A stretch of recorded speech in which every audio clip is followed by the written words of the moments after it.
Yan. So, ngayon pong umaga, pwede pong pakingitian ng inyong katabi. Ayan. Sa kabila po. Tayo po ay tumayo sa oras na to. Sino po ang nais na pagpalain ng Diyos? Taas ang kamay. Wow, lahat po tayo gustong pagpalain ng Diyos. Amen? Alam niyo po ba na sa araw na ito, sa oras na to, uulan ng pagpapala? Pakisabi po sa inyong katabi, uulan ng pagpapala. Alam niyo kung bakit? Kasi ang Diyos ng pagpapala ay naririto sa ating kalagitnaan. Amen? Kaya manampalataya tayo na sa araw na ito, pagpapalain tayo ng ating Panginoon. Amen? Pakisabi uli sa inyong katabi, walang uuwing luhaan. Lahat pagpapalain. Praise God. Palakpakan natin ang ating Panginoon.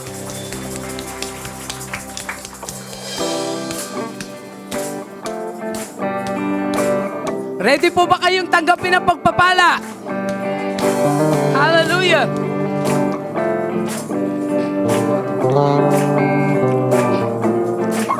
Uulan ng pagpapala, uulan ng pagpapala, uulan ng pagpapala sa bayang ito, Diyos. Uulan ng pagpapala, uulan ng pagpapala, uulan ng pagpapala sa bayang ito, Diyos. O Diyos.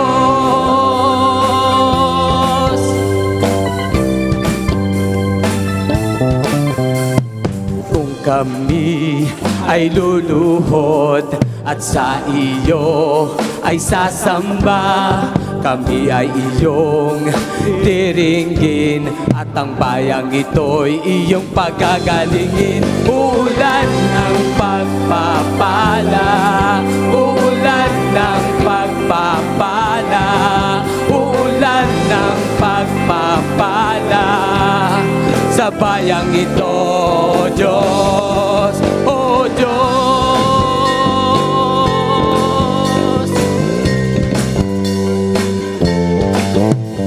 Sa iyong kabutihan, kami ngayon'y iyong bayan, pinili at inalagaan. Pagsamba sa iyo'y walang hanggan. Ulan ng pagpapala, ulan ng pagpapala, ulan ng pagpapala sa bayang ito, Diyos. Ulan ng pagpapala, ulan ng pagpapala, ulan ng pagpapala sa bayang ito, Diyos. O Diyos, tayo po ba'y nagkakaisang purihin ang Panginoon? Hallelujah! Kami ngayon'y nagkakaisa upang sumamba't pasalamatan ka. Isang puso't isang layunin, sa bayang ito'y ikaw ang purihin. Ulan ng pagpapala, ulan ng pagpapala, ulan ng pagpapala sa bayang ito. Ulan ng pagpapala, ulan ng pagpapala, ulan ng pagpapala sa bayang ito, Diyos. O Diyos, handa po ba kayong saluhin ang ulan ng pagpapala? Ulan ng pagpapala, ulan ng pagpapala, ulan ng pagpapala sa bayang ito, Diyos. Ulan! Ulan ng pagpapala, ulan ng pagpapala sa sa bayang ito. Minsan pa ulan, uulan ng pagpapala, ulan ng pagpapala, ulan ng pagpapala sa bayang ito, Diyos. Oh Diyos, oh Diyos, oh Diyos.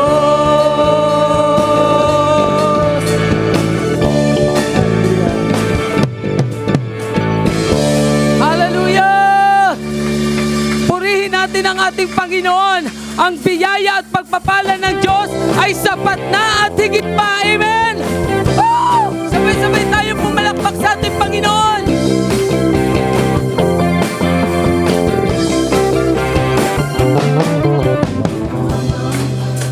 Sa kawalan pagpapala mo'y laging daan, di matatakot sa panganib, pagkat naririyan ka palagi, di matitinag sa pagsubok. Ang pagsama mo'y tiyak at lubos, di mapipigil sa pag-awit, pagkat ikaw ay mabuti. Misa pa, pagkat ikaw ay mabuti.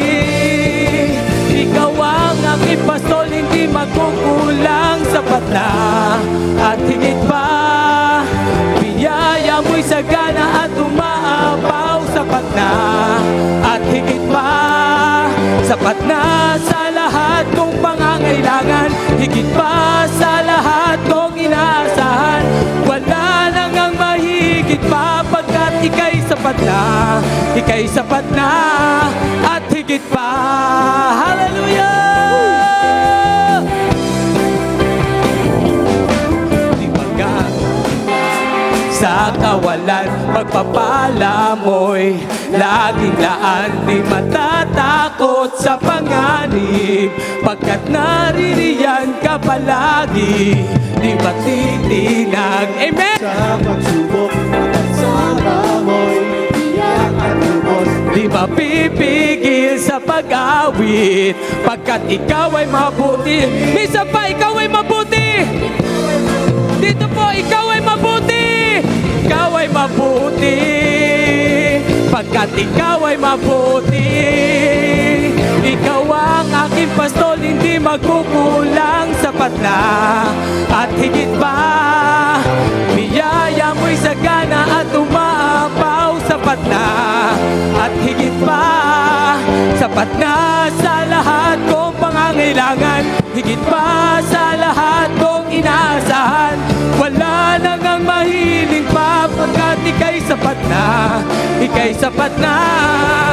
Ikaw ang aking pastol, hindi magkukulang, sapat na at higit pa. Biyaya mo'y sagana at umaapaw, sapat na at higit pa. Pa sa lahat kong pangangailangan, higit pa sa lahat kong inaasahan.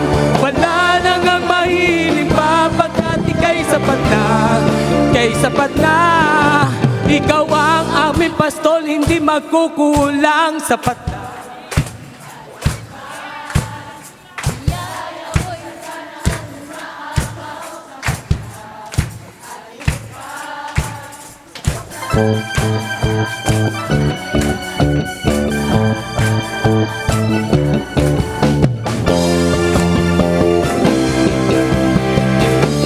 Ikaw ang aming pastol, ikaw ang aming pastol, hindi magkukulang, sapat na at higit pa. Biyaya mo'y sagana at umaapaw, Higit pa sa lahat kong pangangailangan, higit pa sa lahat kong inaasahan. Wala nang ang mahiling pa, pagkat ika'y sapat na, ika'y sapat na. Wala nang ang mahiling pa, pagkat ika'y sapat na, ika'y sapat na. Wala nang ang mahiling pa, pagkat ika'y sapat na, ika'y sapat na at higit pa. Oh, oh, oh. Hallelujah! Yes, Lord! sapat at higit pa, Panginoon. Salamat sa iyo, salamat o Diyos. Hallelujah. Hallelujah. Patuloy nating purihin ang ating Panginoon. Hallelujah. Thank you, Lord. Salamat sa presensya niyo, Panginoon. Nagagala kami na sambahin kayo. Nagagala kami na palakpakan kayo. Nagagala kami, Panginoon, na awitan kayo. Nagagala kami, Panginoon, na mapagod para sa iyo, Panginoon. Kasi karapat-dapat ka, Panginoon. Ikaw lamang, O Diyos, ang aming itataas sa umagang ito. Lord, kita niyo ang puso namin. At nais namin na matuwa kayo sa amin pong pag-aawitan. Sa aming pagsamba sa umagang ito. Naway mataas kayo, Panginoon. Hallelujah. Hallelujah.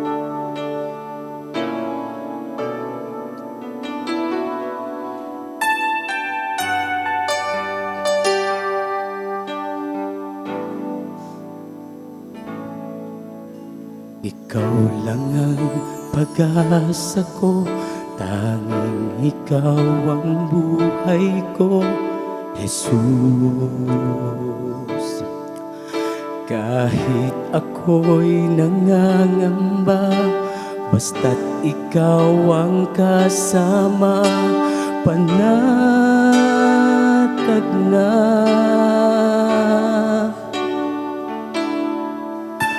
Ikaw lang ang sasambahin, paligid man ay magdilim, Jesus.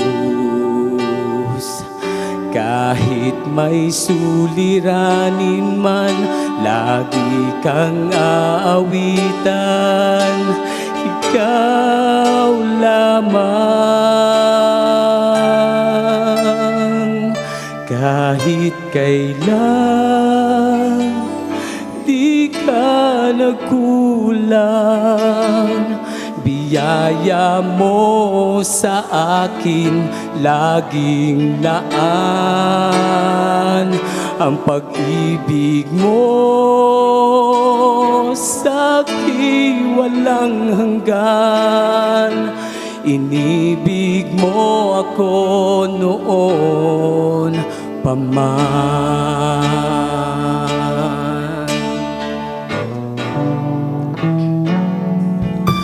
Ikaw lang ang pag-asa ko, tanging ikaw ang buhay ko, Jesus.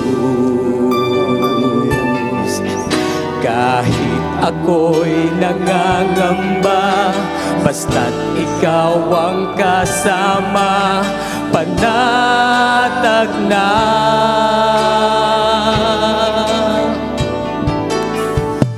Ikaw lang ang sasambahin, paligid man ay mag-ilim, Jesus. Kahit may suliranin man, lagi kang aawitan, ikaw lamang. Kahit kailan di ka nagkulang, biyaya mo sa akin laging laan. Ang pag-ibig mo sa'kin walang hanggan. Salamat. Inibig mo ako noon pa man. Kahit kailan di ka nagkulang, biyaya mo sa akin laging laan. Ang pag-ibig mo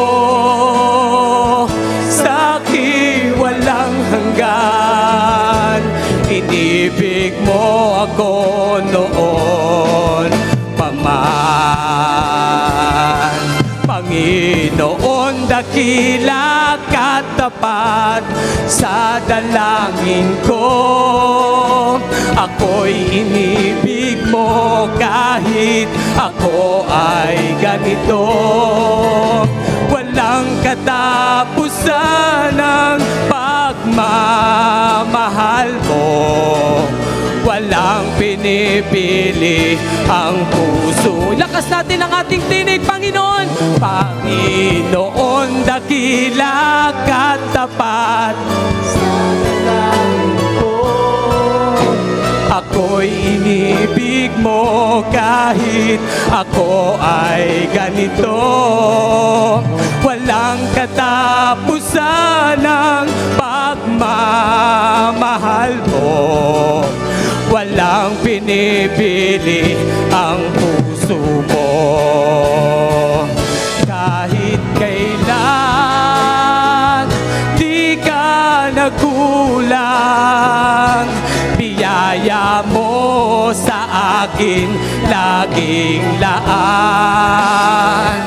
Ang pag-ibig mo sa akin walang hanggan. Inibig mo ako noon paman. Kahit kailan, come on church, kahit kailan.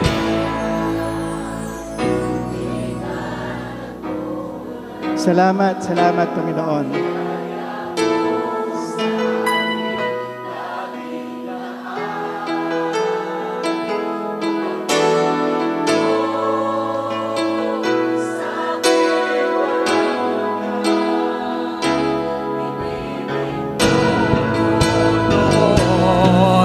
Paman, kahit kailan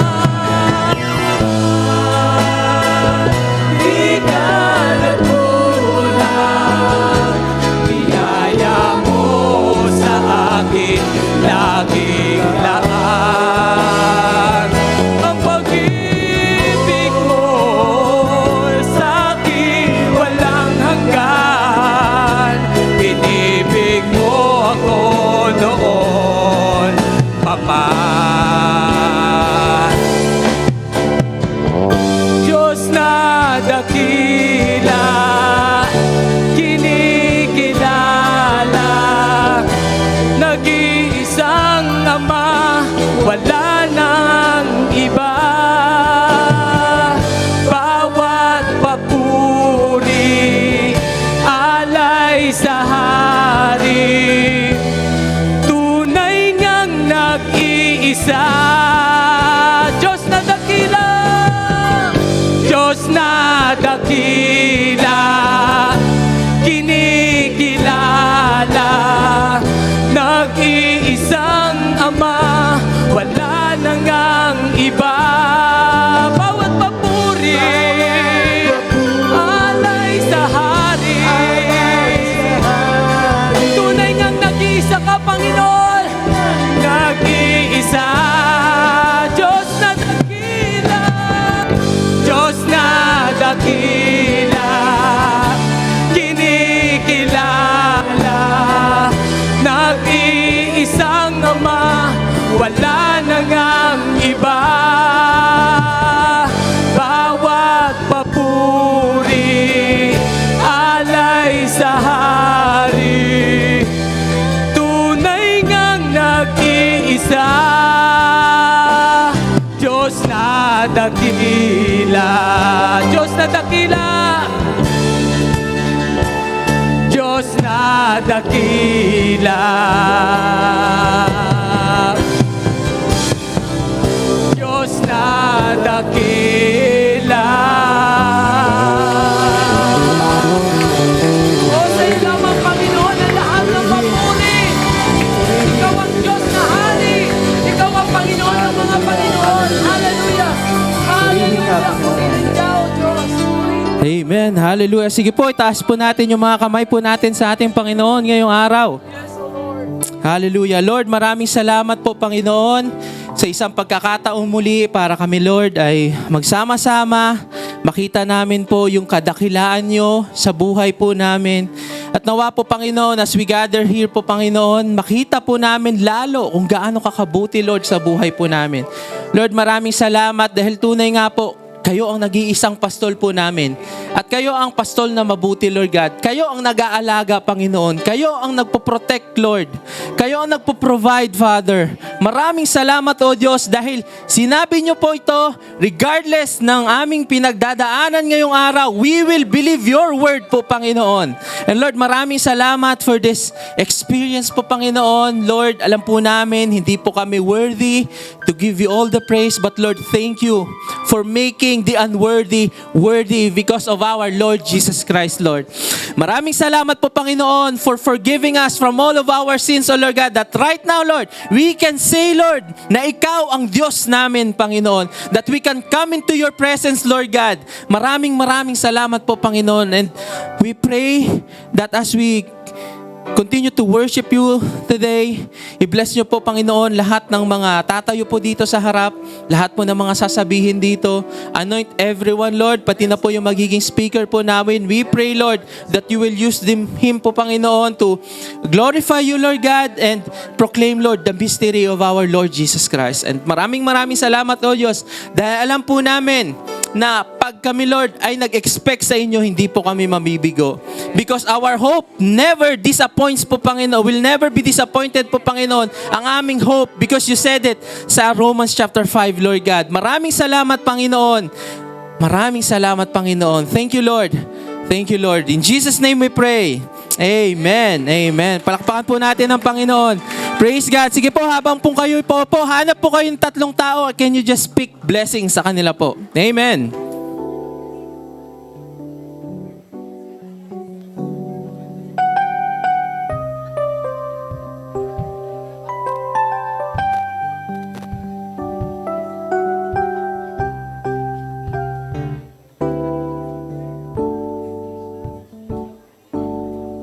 Yan po, meron pa po mga available seats dito sa harap. Pwede pa po kayong umupo dito. Praise God.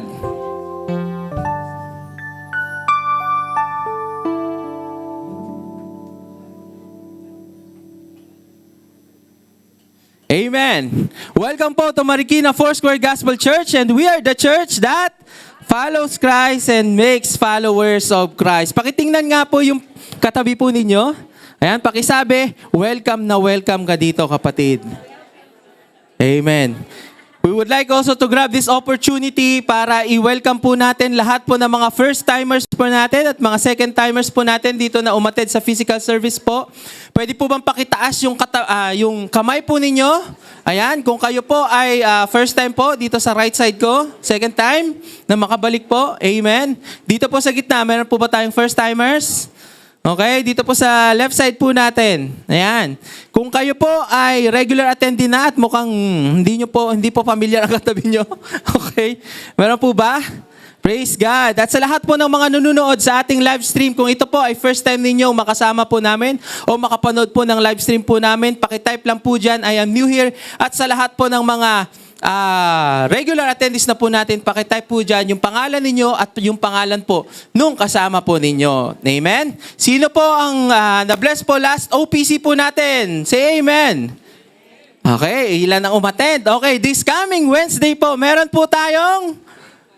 Okay, isa pa. This coming Wednesday, meron po tayong... Okay, isa pa. This coming Wednesday, meron pong... Ayan. So, first faith night po ba natin ito this year? Second na, no? Kasi first week. Ayan po, pakisabi po sa inyong katabi, may faith night sa Wednesday. Ay, pwede po bang mas malakas pa ng konti? May faith night sa Wednesday.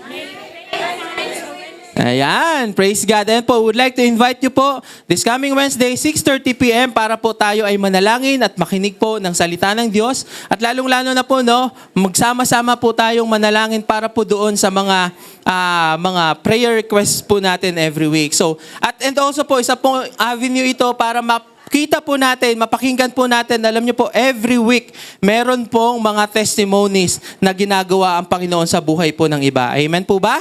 So, kaya po, would like to invite you again this coming Wednesday, Faith Night po natin. And also, January 26, next week, pakisabi po sa ating mga katabi, meron tayong family meeting and church elections.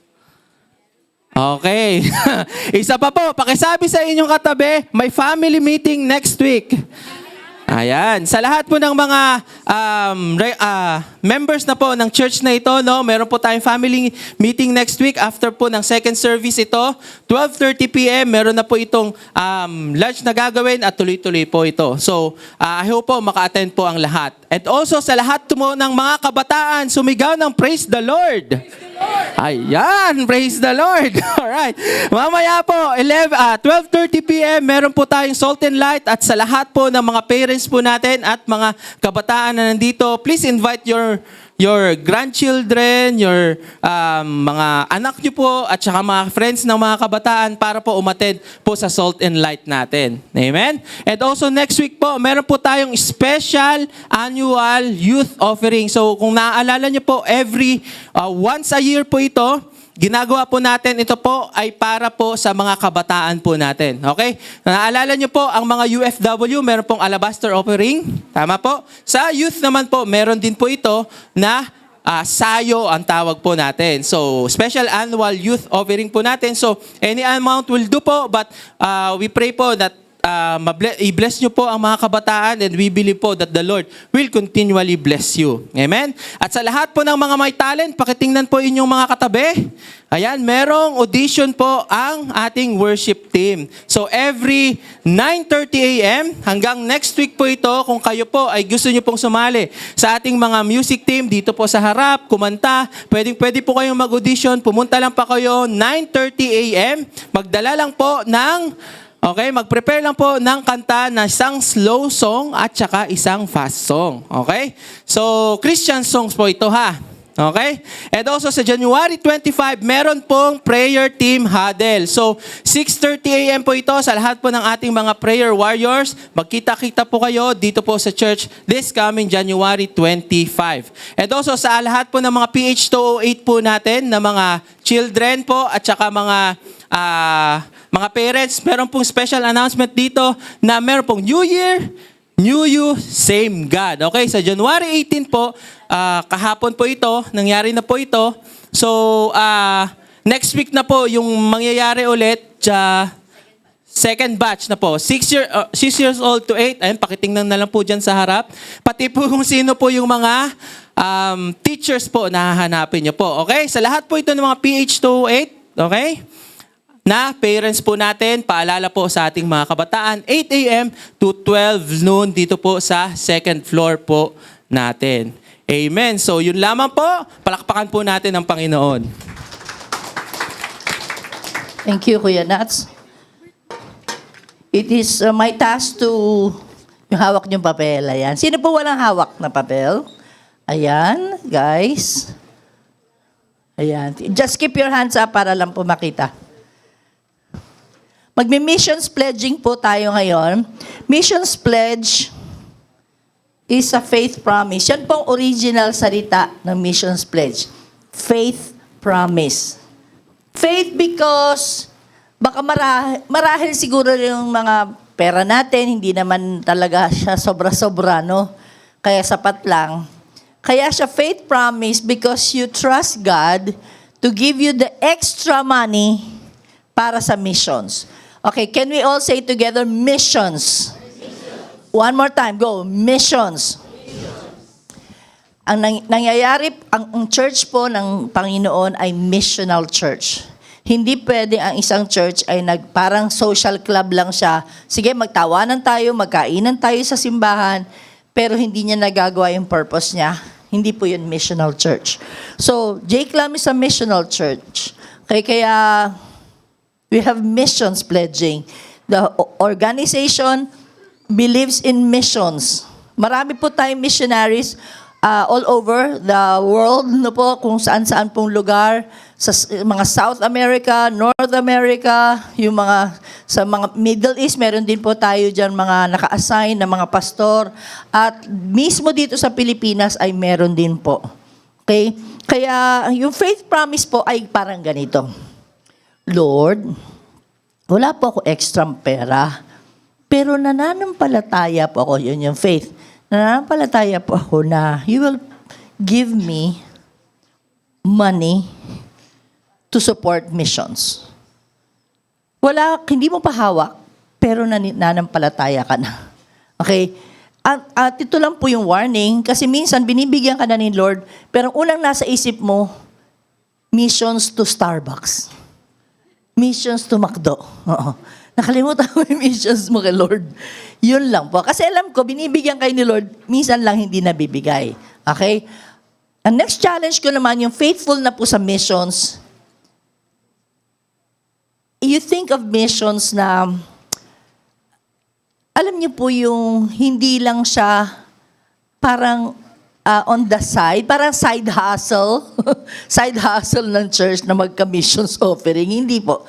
Treat it na parang kayo na yung musmong pumupunta as missionary. Pag missionary ka, wala kang dala talaga sa totoong buhay, pero by faith, susugod ka sa ganon. And whenever people go to missions, magastos po yan. Nag-uusap po kami sa national board kasi hindi ko pwedeng banggitin yung pangalan, hindi ko pwedeng banggitin yung country. So yung country ito, talaga medyo hindi po talaga open to Christian missionaries. So ang gagawin nila po ay magnenegosyo, magkakaroon ng coffee shop. Doon sa coffee shop, meron sila isang corner doon where they will tutor people for free ng English. Kasi gustong-gusto ng nation na yung matuto ng English.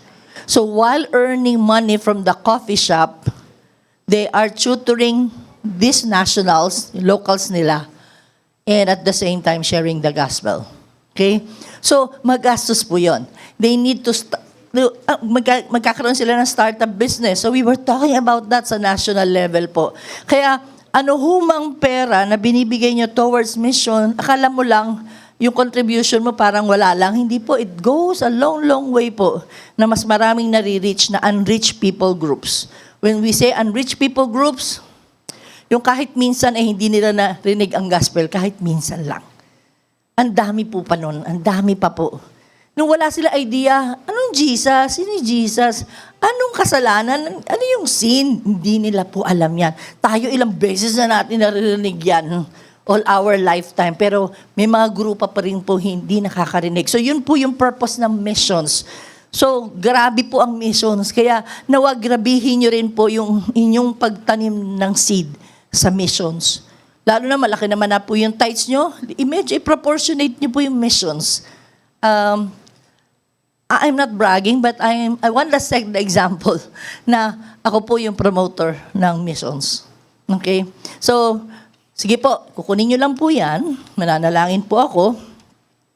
Okay, so fill outan po ninyo yan after my prayer. Okay po? Tatayo muna po tayong lahat.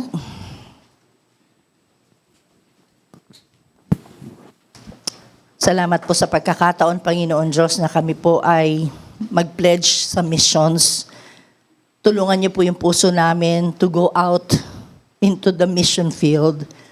Na pati po yung isip namin, maipag-pray din namin yung mga missionaries na hindi nga namin alam kung ano na nangyayari sa kanila. Some of them being persecuted, some of them are not being welcome, but thank you for sustaining them wherever they are, in the corner, every corner of the world. Sustain them, Lord. Thank you for their lives. And as we mobilize through the money that we are sending them, Lord, i-multiply nyo nga po ito para mas marami pang kaluluwa na unreached people, Panginoon Diyos, ang makarinig na iyong salita. I pray for each one na magsa-sign up po para dito. Hindi lang ito para sa church, kundi para sa inyo po ito. As we become a partner po sa inyong kingdom expansion here on earth. Thank you, Lord. In Jesus' name, amen. Okay, habang nakatayo po kayo, babasahin ho natin yung nakasulat dyan. Ready, go. Bilang anak ng Diyos, nalalaman kong ako'y kabahagi ng malaking gawain ng missions. Maari akong humayo at magpahayag ng mabuting balita sa ibang tao. Maari din ako manalangin. Maari din ako magbigay ng aking kakayahan. Maari naman ako maglaan ng salaping magagamit sa paglaganap ng salita ng Diyos. Ang missions pledge na ito ay pangako batay sa pananampalataya na pagkakalooban ako ng Diyos ng buwan-buwang salapi, maaari kong maibahagi sa missions program. Sige po, you may be seated. Fill it out for just a few seconds. Hiram na lang po kayo ng ballpen. Kung yung amount na napili nyo po ay nandyan sa choices, just put a check. Kung wala ho, dun po sa others. Okay? Usually, may mga kasi nagbibigay ng higher than 2,000. So, mag-others na po kayo. O kaya alanganin yung amount, 600, 400, na hindi nakalagay dyan. So, ilagay niya na lamang po. Ibig sabihin po, monthly po ito bibigay. Now, for visitors who are here, hindi po kayo obligado dito because actually this is designed for church members. Okay po? At sa mga regular attendees na natin, alam na itong project na ito. Okay? So, being shown po sa screen, ay binibilisan lang natin yan kasi bawal talaga yung masyado madetalye. Okay? Ito po yung kanilang newsletter po sa nangyayari sa kanila. Okay po? Fill it out po, tapos po iikot po yung box natin. Puputulin nyo lamang po ito. Yung may promise po, isingit nyo na yan sa Bible nyo para lagi nyo maalala. Ito lang po yung cut portion na amount. Yun po yung ilalaglag natin dun sa box. Ilagay niyo po kung anong service po kayo. And I hope that this year, 100% ho natin na ma-achieve. Kasi hindi niyo pang bibili ng load yung pang missions pledge. Okay po. Sige, pwede na po. Ready na po siguro yung iba. Wala yung box na brown. Okay. Sa Sunday po, i-report po namin lahat what happened to our missions, what happened to the tithe, sa mga members po ng church. If you are an official member of the church, so dadating ho kayo dito, at baka malamang sa inyo, mag-second service na kayo kasi diretso na kayo. Pwede rin naman yon. Or first service kayo, uwi muna kayo, balik kayo, kung malapit lang po kayo. Basta may free lunch po for every member. Bawal po kasi tayo magpapasok doon sa meeting ng hindi po member, official member. Kaya wag po kayo ma-offend ha, kapag wala po kayo sa listahan. Apo. Okay. Okay na po, umiikot na po yan. Alright. Hindi pa po kayo magbibigay ng missions offering. Sa Sunday niyo po yun ibibigay. Okay, God bless po.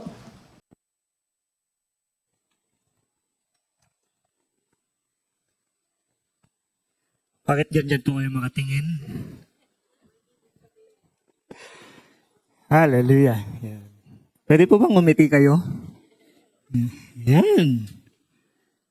Sige po. Good day, Jesus. Good day, Jake Lam. Kamusta na po ang inyong hope chest? Half full na ba? O nangangalahati na po ba yung inyong hope chest dahil higit kalahating buwan na tayo? Hopefully, nalalagyan nyo po yung hope chest po ninyo. Tanungin nyo po sa ang inyong katabi, mukhang wala ka pang nalalagay. Okay, so yun po yung ating series sa buwang ito. Napakasarap lang pong simula ng 2025 na ang topic natin na ibinahagi sa atin ni Pastora Kay Carolino ay tungkol sa anticipation, faster growth, lalong-lalo na po sa ating spiritual. Yan. Sino po ang nung pagbukas ng taon na ito, pagsimula ng taong ito ay nananabik na magbasa ng salita ng Panginoon, mag-memorize ng word, mag-meditate ng kanyang salita? Sino po? Meron po ba? Yun ba yung nailagay po ninyo sa inyong hope chest? Yan. Pakisabi po sa inyong katabi, nasimulan mo na ba? Nasimulan na nung January 1 lang. Hindi na nasundan. Di ba? Yan. O kaya naman, meron na po ba tayong mga hinubad na hindi magandang pag-uugali? Gaya yung pagiging malisyoso, malisyosa, pagiging nanlalamang, mataray, katamaran, nangaaway. Hinubad na po ba natin ang mga bagay na ito? Okay? At last week ay fresh na fresh sa ating kaisipan ang ambition, better health. Yan. Yung anticipation, faster growth. Yung ambition ay better health. Na ibinahagi naman po ni Pastor Elmer Dakayanan. Yan. Naglagay na ba kayo sa inyong mga hope chest kung kailan kayo magpapa-check up? Kasi may mga nararamdaman kayo sa inyong mga likuran. Nakapagpa-check up na po ba? Sino po ang 15 minutes at least nakakapaglakad-lakad na? Parang hanggang pakinig lang talaga tayo. Isa lang yung nagtataas ng kamay. Sino po ang hindi na kumakain sa mga bawal sa kanila? Ayaw nyo nang sumagot, di ba? O sino po ang gustong tuluyan nang mamahinga?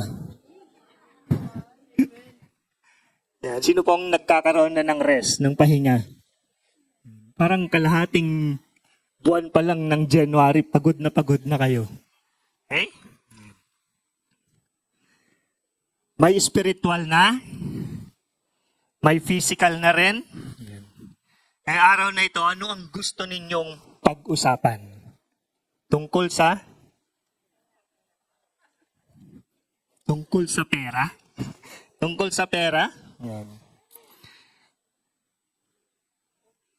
Sige, tungkol sa pera. Sabi nyo yan eh. Diyan talaga tayo magaling, di ba? Kunwari pa kayo nalulungkot sa pagkawala ng mga mukha noon sa pera. Pero ang totoo, ang mga tao ay mukhang hindi ako nagsabi niyan.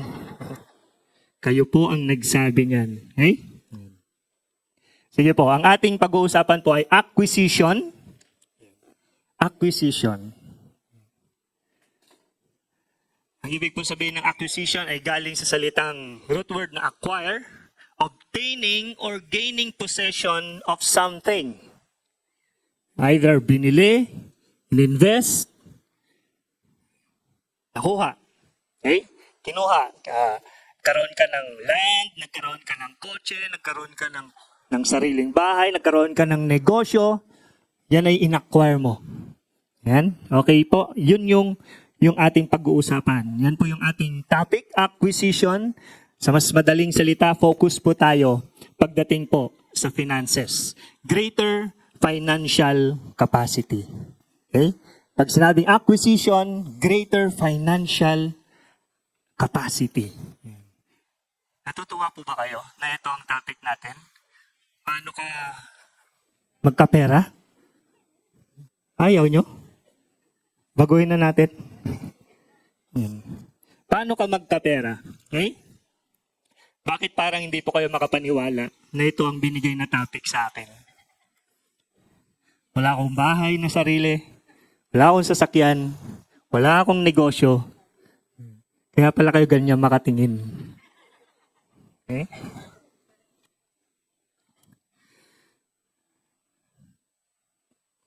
Sinasabi ko po sa ating mga anak, sa pamilya ko, lagi ko pong inuulit-ulit sa kanila. Ang sinasabi ko ay, mayaman tayo. Kayo po, mayaman ba? Naniniwala kayo mayaman ako? Alam niyo po ang sagot ng mga anak ko? Dad, mayabang ka. Mayaman tayo. Ang sagot nila, mayabang ka. Mayabang ka. Yes, ipagyayabang ko po ang katotohanan ng salita ng Diyos at kung paano ito naging totoo sa buhay po namin. Yun po yung ipagyayabang ko. Sabihin niyo po sa inyong katabi, di ba? Mayabang siya. Bahala kayo. Gusto magsimula na po ako? Handa na po ba tayo? Matthew 6:24. No one can serve two masters, for either he will hate the one and love the other, or he will be devoted to the one and despise the other. You cannot serve God and money. You cannot serve God and money.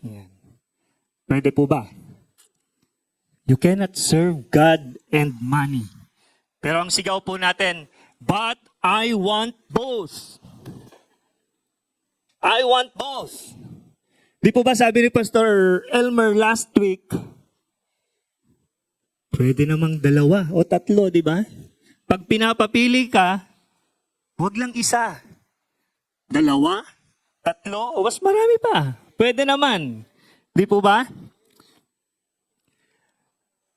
Ito ang common na reaksyon ng tao kapag pinapapili tayo ng dalawang tao, bagay, hayop, lugar, pagkain. Ano ang pipiliin mo? Boracay o Palawan? Ayaw nyo both? Sabi po ng EQ Diapers, anong pipiliin mo? Mura o matibay? Diba? Pwede namang both. This is called human nature. Okay? Human nature po yan. Yung gusto natin, lahat.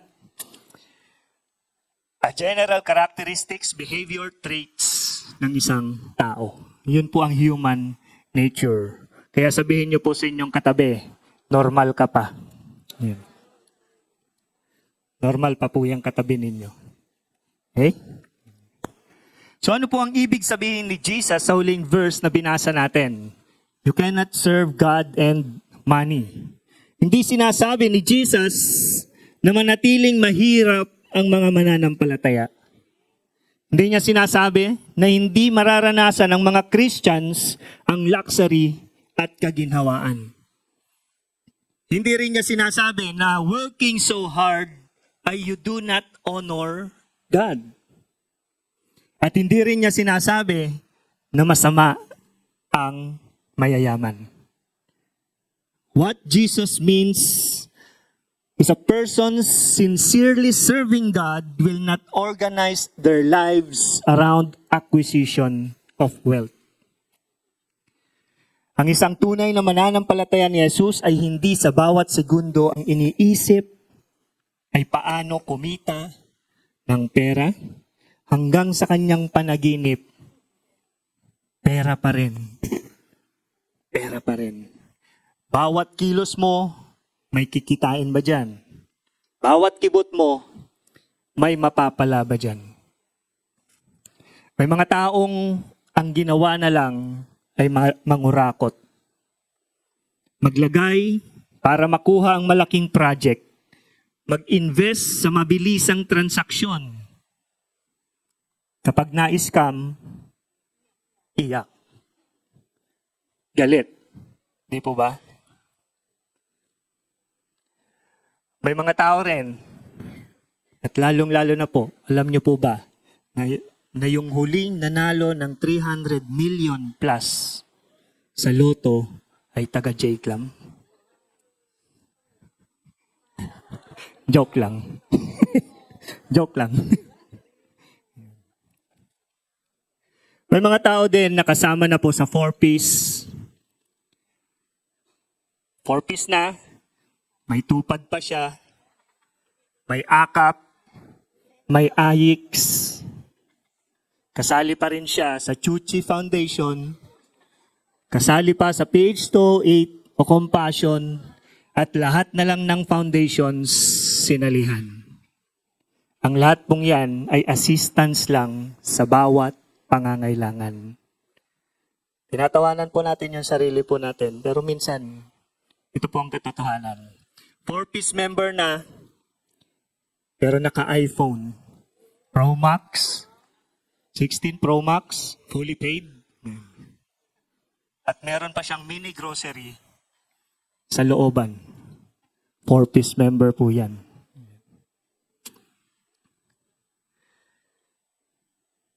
Ang tupad ay para po sa nawalan ng trabaho, hindi sa walang trabaho. Ang akap ay para sa nawalan ng kita, hindi po sa walang negosyo. Ang AYIX para sa ayuda kapag may kalamidad, hindi kalamidad ang laging wala kang pera. Ulitin ko po, ang mga ito ay assistance para sa atin. Huwag po nating gawing negosyo. Huwag po nating gawing negosyo. Money is just a tool given by God to be used for His purposes. Ulitin ko po. Money is just a tool given by God for us para sa purpose ng Diyos. Para sa purpose ng Diyos. But sad to say, materialistic people who honors God do it on the margins or with false motives. May mga tao lang talaga, lalo na mananampalataya, ay nasa gilid-gilid, nasa border, o wala sa sentro si Jesus sa kanilang buhay. At lalo na yung mga tao na may ibang motibo sa pagsamba sa Diyos o pagpunta sa simbahan. May posible kasi akong client, may posible akong customer pag nagsimba ako sa J-Clam kasi marami-raming tao doon. May magiging network ako dito. May mauutangan ako dyan. May makukuha akong assistance o ayuda. These people live out their days in moral darkness. Moral darkness. So pag ganito po yung puso natin, kapag ganito po yung binubuhay po natin, namumuhay ka in moral darkness. Matthew 6:24 yung binasa po natin. Pero prior po sa Matthew 6:24, ang verse 23, ito po ang sabi. But if your eye is bad, your whole body will be full of darkness. If then the light in you is darkness, how great is the darkness? In this verse, Jesus used the metaphor of light and darkness to illustrate his teaching about making right choices. Right choices, tamang pagpipili. With our context, it's about God against money. Sa ating pong pag-uusapan, ano bang pipiliin ko? Ang Diyos o ang pera? Kung may problema ang iyong mata, puno ng kadiliman ang nakikita mo. Kaya naapektuhan po ang buong katawan. It will be full of darkness tulad ng sinasabi ng verse. Kaya nagiging mali ang iyong priority, nagiging mali ang iyong mga choices. Lalong-lalo na po sa bawat sitwasyon mo. Ito ang ibig sabihin ng moral darkness na binabanggit ko po. Mali na yung decision natin, mali na yung priority natin.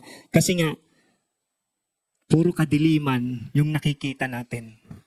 Nakikita natin. Ang wrong priority, ang wrong choices ay katulad ng isang katarata na nagbablock ng liwanag papasok sa ating katawan. Sino po ang may katarata? Yan, marami-rami na. Ito po yung, pag may katarata ka, hindi na lumilinaw yung paningin mo. Di po ba? Dumidilim na yung kung gaano kakapal o ano bang term dyan. Lalong dumidilim yung inyong pagtingin. Kaya yung liwanag, yung katotohanan, ay hindi mo na nakikita. Nagiging kamalian, nagiging maling priority, nagiging maling choices tuloy ang nagagawa natin dahil sa katarata ng ating buhay. Kaya hirap na hirap tayo sa buhay dahil sa kadiliman na kumikilos sa ating sitwasyon. Imagine nyo po ang isang bulag. Di po ba? Hirap na hirap siyang kumilos. Nabubunggo dito, nadadaba dyan, nahuhulog dahil hindi na niya nakikita yung liwanag. Ganyan tayo namumuhay kung may katarata po tayo sa buhay. Ano ang ating dapat gawin? Alisin ang katarata sa ating mata at papasukin ang swerte. Ay, swerte. Hindi po. Joke lang yun. Hindi po swerte. Papasukin ang liwanag sa salita ng Diyos. Kaya po nagkakamali tayo sa mga decisions natin sa pera. Kasi po may nagbablock sa buhay natin. Ngayon po, the very purpose of this message, tingnan po natin, ano yung liwanag ng katotohanan ng salita ng Diyos patungkol po sa ating pag-uusapan, lalong-lalo na pagdating po sa pera. At ito po ang ipagyayabang ko sa inyo ngayong araw na ito. Bulungan niyo po ulit yung inyong katabi. Mayayabang talaga siya.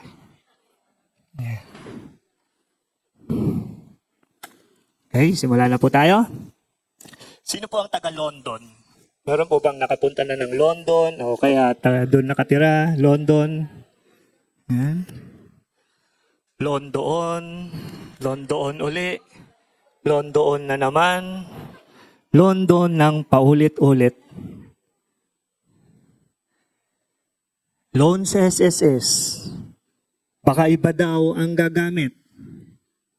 Sa totoo lang, babayaran mo pa rin yan ng may interest. Loan sa 5-6. Tapos, tataguan mo. Ganda mo, te. Diba?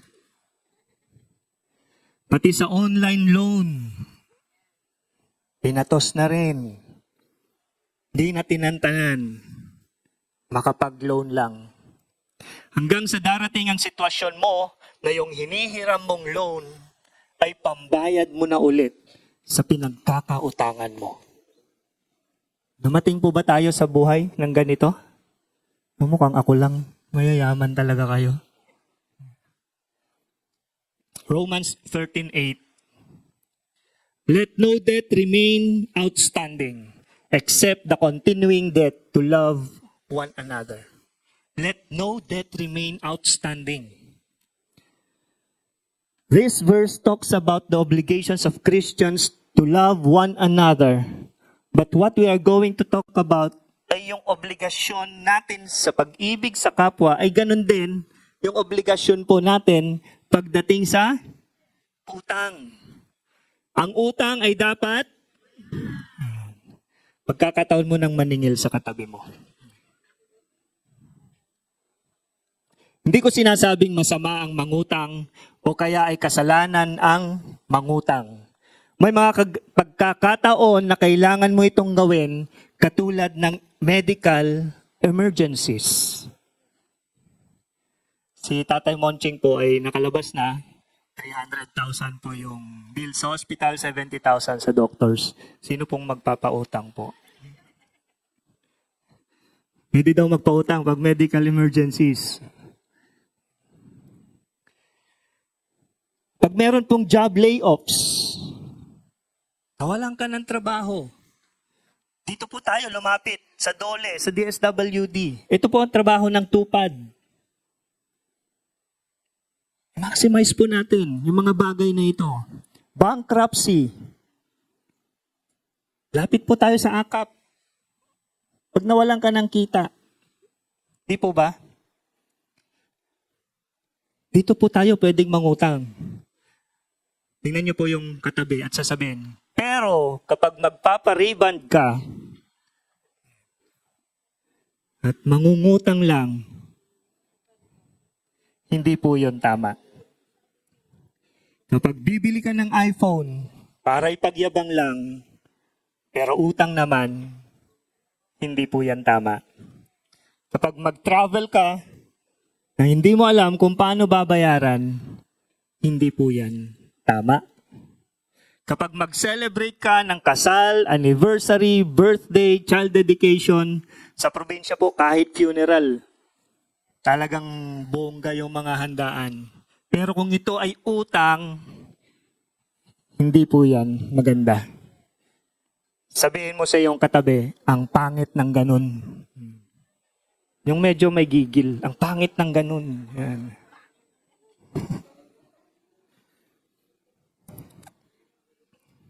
Okay po ba ang mag-guarantor? Okay po ba ang mag-guarantor?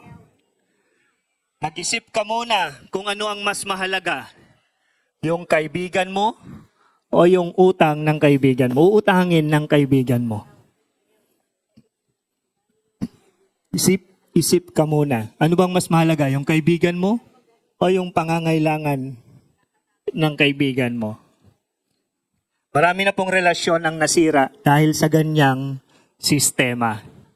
Huwag ka nang dumagdag pa. Ang sabi po sa Proverbs 22:27, you might lose your bed. Pati higaan mo, mawawala dahil nag-guarantor ka po. Okay? Many financial experts will tell you about financial leverage. Ito yung humihiram ka ng funding source para sa expansions, acquisitions, and growth upang mas malaki ang return ng iyong negosyo. Tama po ba ito? Tama po ba? The Bible do not advise or commands us to use debt para sa God economic principles or goals. Baka awayan ako ng taga-bangko rito. Mamaya po, i-explain po natin yan. So much warnings about debt ang mababasa po natin tungkol po sa salita ng Panginoon. Sa mga nagpapautang naman, ano po ang tama? May interest para kumita naman yung pera mo? May interest na konti? O walang interest? Kapag napalaki ang interest mo, ang tawag po dyan ay usury. Ano ba ang sukatan ng laki ng interest? Kaya nga nanghihiram kasi nahihirapan. Di po ba? Kaya nga nangungutang kasi nahihirapan.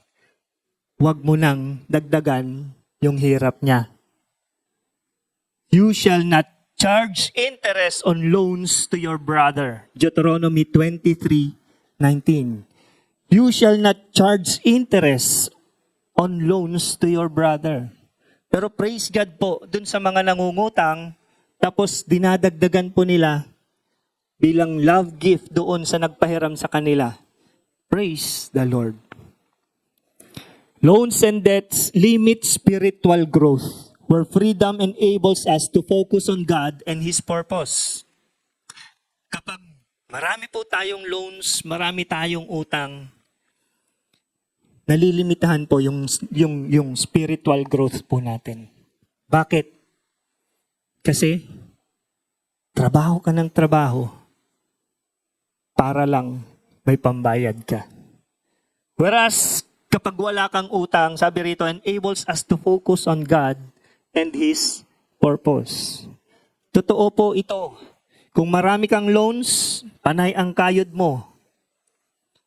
Hanap patay na nga po ang tawag mo sa hanap buhay. Kailangan mong mabayaran ang lahat ng mga pinagkakautangan mo at loans. Ngunit kung wala kang loan o utang, ang dami mong panahon para magbasa ng salita ng Panginoon. Amen po ba? Ang sarap pong manalangin dahil alam mo, nararanasan mo yung presensya ng Lord, yung pagtugon ng Lord, yung pangungusap ng Lord sa'yo. Kasi nakakapag-focus ka dito. Di po ba? Kaya sabihin niyo po sa inyong sarili, magbabayad na ako ng utang. Di ko po sinabing biglaan, pero unti-unti. Bawas-bawasan na po natin yung ating utang. At kapag wala na po tayong utang, hindi po tayo malaya na mangutang ulit. Yes, wala na akong utang. Mangungutang ulit ako. Nakabayad na eh. Uy, tapos na ako sa SSS loans ko. Pwede na ulit akong mag-renew. Batukan mo po yung katabi mo.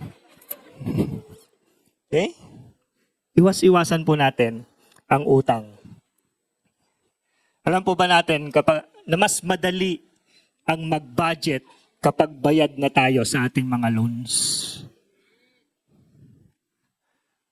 Mas madali po ang mag-budget kapag wala tayong utang. Mas marami tayong ibabudget kapag wala tayong loans. Mas madami ang magagawa natin kung ano ang meron tayo kapag wala na tayong utang. Kaya kahit papano ay mas madali ang pagiging budgetarian, lalong-lalo na po pag sinamahan pa natin ng kakontentuhan. Budget, contentment. Budget, contentment. Matthew 6:11. Familiar po ito. Give us this day our daily bread. This verse is a part of the Lord's Prayer. Ang nakakatawa po dito, after Jesus adored the Father, after Jesus submit doon sa will ng Lord, ano ang sunod sa prayer niya? Give us our daily bread. Give us our daily bread. Alam na alam ng Lord ang bawat pangangailangan po natin. Alam na alam ni Lord kung ano ang mga kailangan natin sa bawat araw. Kaya sabihin mo po sa inyong likuran, hindi ka pababayaan ni Lord. Alam po niya ang ating mga pangangailangan. Ancient laborers, katulad po ng mga Hudyo, ay binabayaran ng kanilang trabaho sa bawat araw. Okay? Araw-araw po ang sahod ng mga taga-Hudyo nung mga unang panahon. They only earn just enough to cover their basic survival for the following day. Kung ano yung kikitain mo ngayon para mabuhay ka sa susunod na araw. Ganito po yung kultura nila. Ganito po yung practice nila. Ganito po yung ginagawa po nila. Ang kultura po natin, sasahod ka ng 15-30 quincenas. Yung 15-30 mo, just enough to cover your basic survival for the following day. Tama po ba yun? Tama po ba yun? Yung mga Hudyo, one day na sahod para sa one day na survival. Ang nangyayari po sa atin ngayon, yung 15 days na sahod mo hanggang bukas lang. Asan na yung sahod mo? Kakasahod pa lang. Asan na yung sahod mo? Ubus na. Wala na. Binayad na sa kung saan-saan. Tapos na, di ba? Di po ba masarap sabihin, sahod na naman? Kesa, tagal ng sahod. Yan. Sa office po, mayabang kasi ako eh. Sa office, tuwing sumasahod po kami, yun po ang lagi kong sinasabi. Sahod na naman? Pero sa totoo lang, salamat Lord. Sahod na naman? Hindi po ba? Budgeting or money management is not just accumulating wealth, but responsible utilization of resources. Hindi lang yung magkano ang tinatanggap mo sa bawat isang buwan o kinsenas, ngunit kung paano ka magiging responsible sa paggamit nito sa loob ng isang buwan o bawat kinsenas. Hindi lang yung natatanggap mo, kundi kung paano mo ito gagamitin. Okay? One great practical tip is to live below or within your means. Live below or within your means. Kung 10,000 ang sahod mo sa isang buwan, mamuhay ka doon sa 10,000. Di po ba? Tama po ba yon? Ano po bang ginagawa natin? Sasahod ka ng 10,000, gagastos ka ng 20,000. Ganun po yung nagiging practice po natin. Huwag mong pilitin ang mag-Starbucks araw-araw kung ang kaya mo lang ay kopi ko black araw-araw.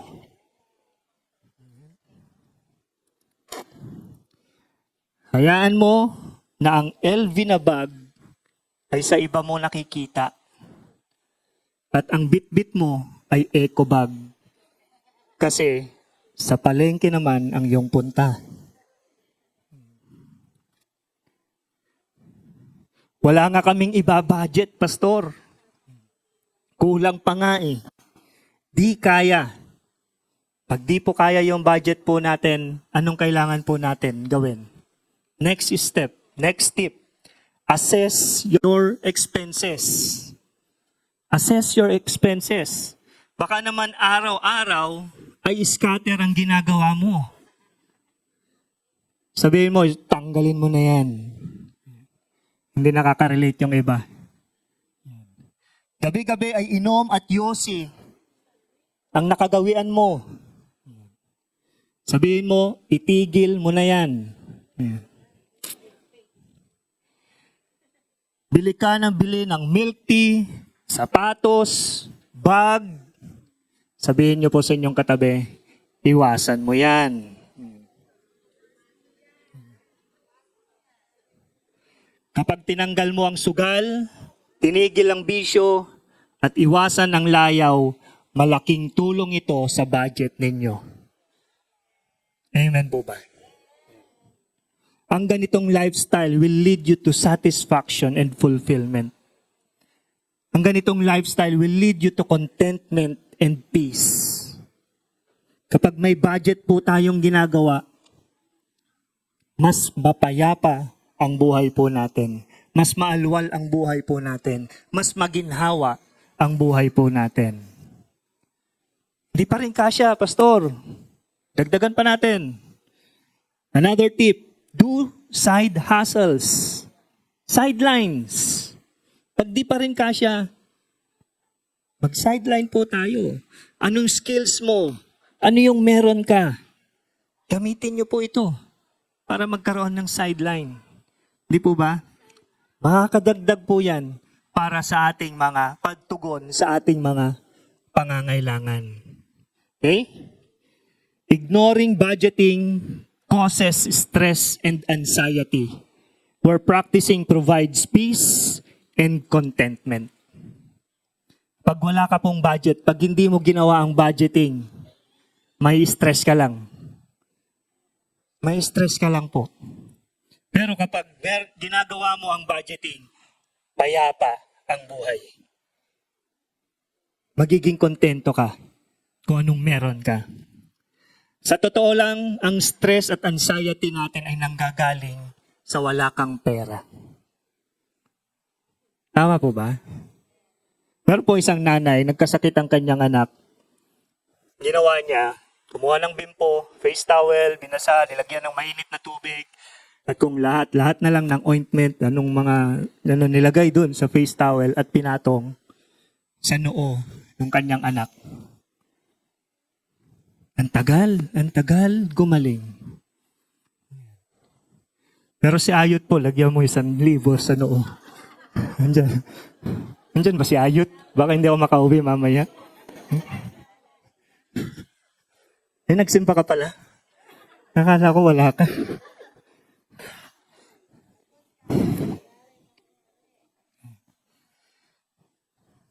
Agad-agad po yan, lumiliksi. Simply saying, kapag stress-free ka sa pera, kapag stress-free ka sa pera, dahil gumawa ka ng budget plan mo, ay meron ka pong peace at contentment sa buhay. Amen po ba? Sasabihin mo sa iyong katabi, mag-budget ka na. Napakasarap po ang debt-free. Napakasarap po ang walang utang. May mga times din po na nagbayad ako ng utang, nagbabayad ako ng utang, at sasabihin nung pinagkakautangan ko, huwag mo nang bayaran. Cancellation of debt. Diba? Ang sarap po nun. Praise the Lord. Yan. Maraming beses po naranasan ko na po yan. Kaya panay po ang utang ko. Joke lang. Joke lang po. Joke lang. Tapos namumuhay ka pa ng below or within your budget.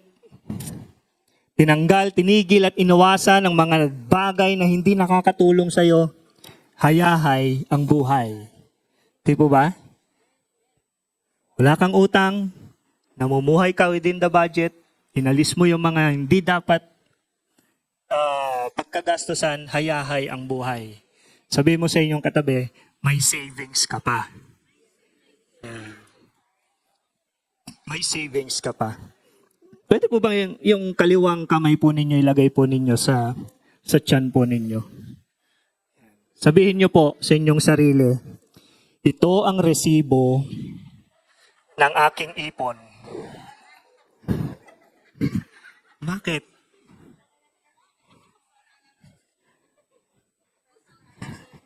Ito ang resibo ng aking ipon. Ayan.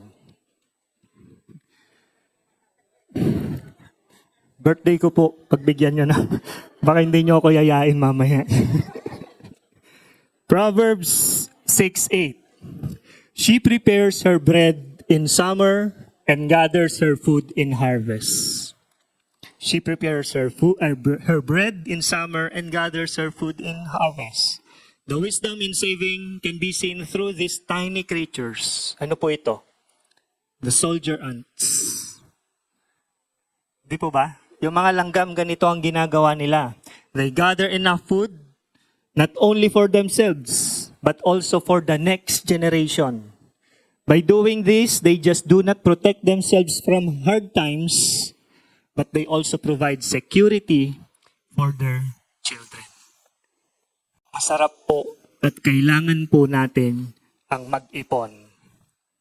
Saving is not hoarding, but preparing for future needs and opportunities. This could be possibly for retirement, yung mga nasa edad na po, unexpected expenses, katulad nga po ng medical emergencies, yung funding source na binabanggit ko po kanina, dito nyo po kunin sa savings po ninyo. Sa savings, funding source, para mas lalong lumago yung inyong mga negosyo at kung ano pang mga plano po ninyo. Gusto mong magkabahay, kotse, negosyo? Wala pong masama dito. Sabihin nyo sa inyong katabi, mag-ipon ka. A best practice for starting your financial management is doing the 70-20-10 rule.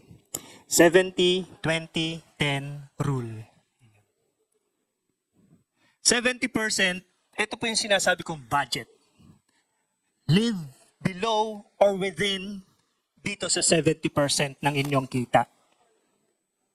Kung 10,000 ang kita ninyo, hindi po 10,000 ang gagastusin po ninyo. 7,000. Hindi po ba? Anong magagawa po ng 7,000 sa isang buwan? Balik po ulit kayo doon sa pinag-aralan natin sa budget. Gawa ng sidelines. I-assess ninyo ano pang mga pinagkakagastusan po ninyo. Pero dapat 70% ito po umiikot yung ating operations, yung ating pinagkakagastusan. Okay? Yung 10% sa tithes, didiscuss natin yan mamaya.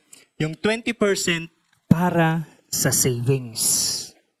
Kailangan po natin mag-save. Hindi lang po para sa mga personal needs po natin, para po yan sa future needs natin, para yan sa mga anak po natin, pangangailangan ng mga anak natin, katulad nga po nung soldier, yung tiny soldiers. Ito po ay yung mga langgam. Di po ba? Dapat ganun din po tayo. Pwede bang mas mataas sa 20%? Kung meron po, mas maganda. Pwede bang mas mababa sa 20%? Basta mag-start po kayong mag-ipon. Okay? Yung 20%, ano lang po yan? Average na dapat meron kang iniipon. Okay? Sabihin niyo po sa inyong katabi, tanggalin na niya yung kamay sa kanyang tiyan. Tanggalin niyo na po. Hanggang ngayon, nakahawak pa rin kayo. Okay? Aside sa saving, investing is a way of multiplying the wealth God has entrusted. Matthew 25:14-28.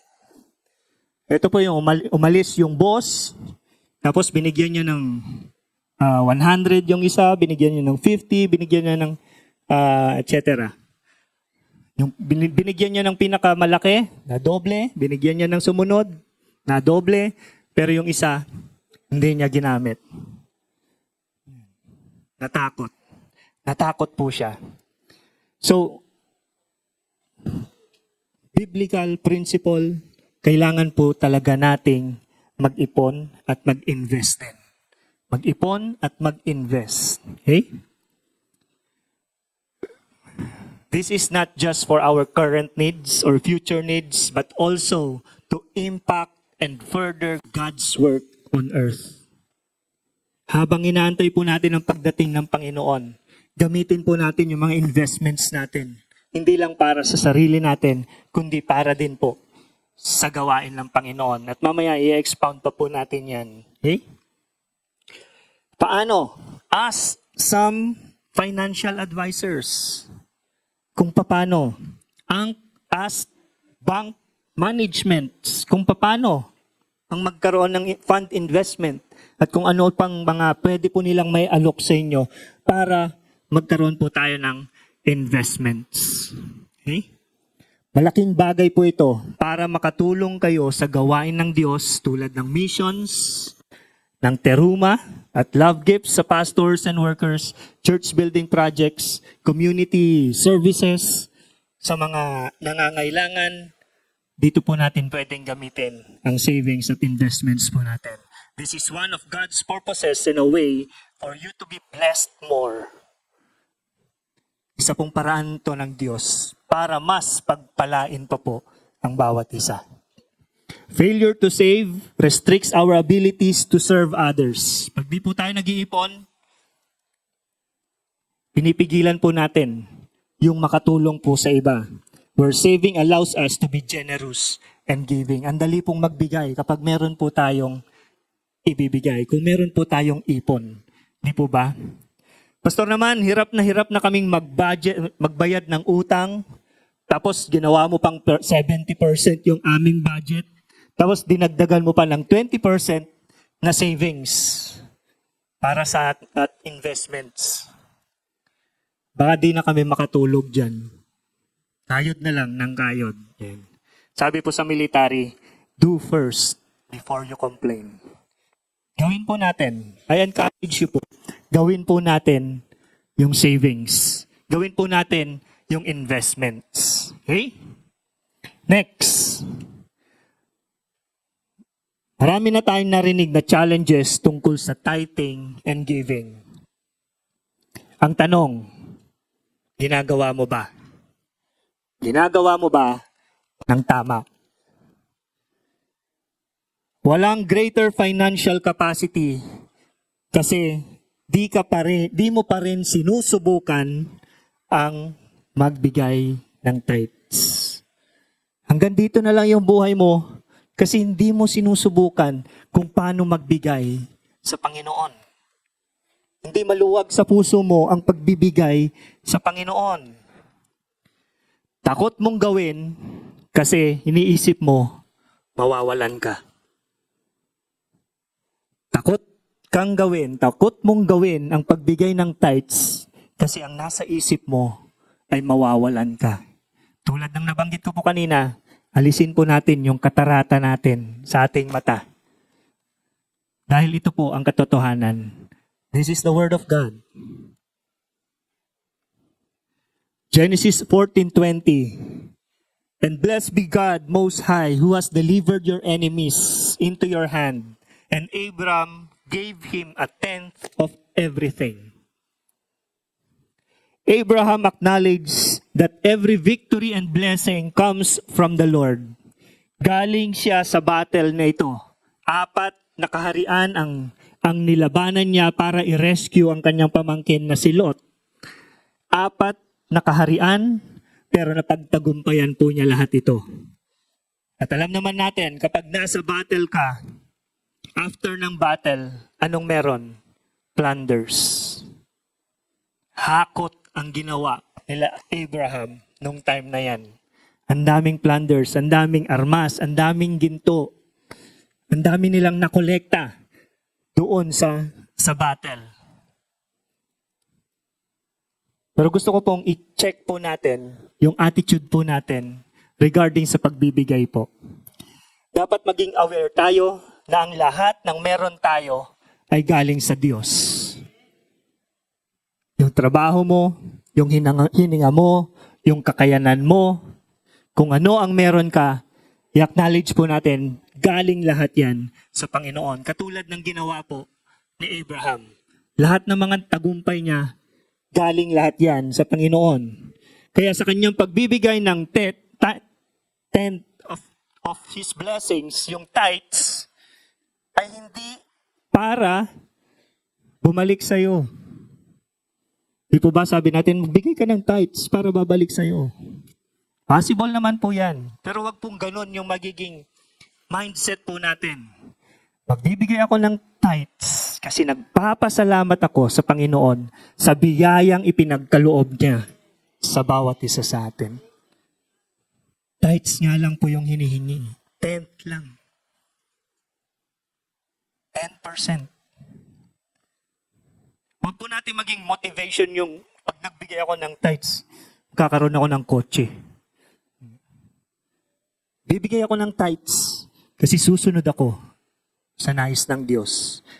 Bibigay ako ng tithes dahil nagpapasalamat ako sa Diyos sa biyaya, pagpapalang ipinagkaloob niya sa akin. Dito po natin kunin yung gusto ninyong marinig na pagpapalain kayo ng Diyos. Proverbs 11:25. The one who blesses others is abundantly blessed. Those who help others are helped.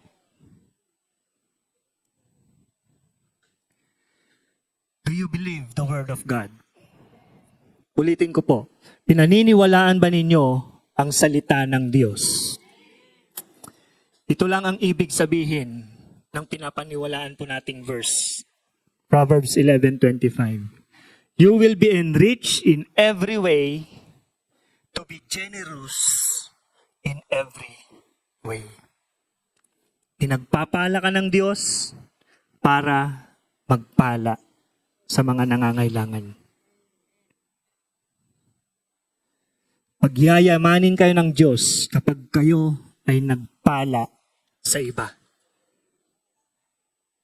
Try to give teruma sa ating pong head pastor. Simula po nang natutunan po namin ang teruma, kami po ni Ayot ay regularly, monthly, nagbibigay ng teruma kay Pastora Kay po.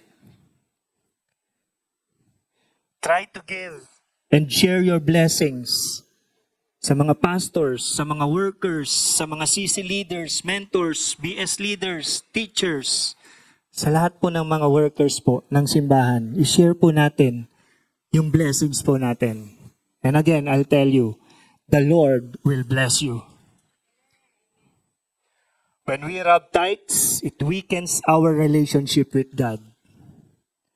But when we do it faithfully, it strengthens our relationship with Him. Kapag di po natin ginagawa yung pag-tithes, lumalayo o napipigilan yung paglago natin sa Panginoon. Pero kung regularly, faithfully, obedient na ginagawa po natin ng tithes, mas napapalakas po ang relasyon natin sa Panginoon. Huwag tayong matakot subukan ang ganitong hamon mula sa Diyos. May gagawin siya na magbabago ng sitwasyon ng buhay mo kasama ang iyong pamilya. Ulitin ko po, may gagawin ng Diyos na magbabago ng sitwasyon mo ngayon kasama ang iyong pamilya. Hindi lang ako ang nakaranas nito, kundi napakarami na po. Subukan mo at magiging kasama ka na rin sa magsasabing tapat ang Diyos na pinaniniwalaan ko. Sa ating pong conclusion, sino po ang mas mayaman? Ikaw na may kotse o siya na nakamotor? Sino po? Sagutin niyo po yung inyong katabi. Sino ang mas mayaman? Yung nakamotor o yung nakabisikleta? Sino ang mas mayaman? Yung nakabisikleta o si Pastor Nolan na naglalakad? Kawawi naman ako. Kawawi, yan. Ano pong tawag sa akin? Dukha. The only difference we have is not riches. The difference we have is convenience. Hindi po yaman yung difference natin. May kotse ka, naglalakad ako. Pero yung convenience, mas lamang ka. Okay? Proverbs 10:22, sabi po rito, yumayaman ang tao dahil sa blessing ni Lord. Hindi niya yun sinasamahan ng lungkot. Let me explain. Let me explain rich and poor sa verse pong ito. Ano nga ba ang description ng mayaman at mahirap? Very misleading ang description ng rich and poor sa panahon po natin ngayon. But in ancient times, kapag ang crops, yung pananim mo, ay nag-provide enough food for you and your family, ang tawag po sa iyo ay mayaman.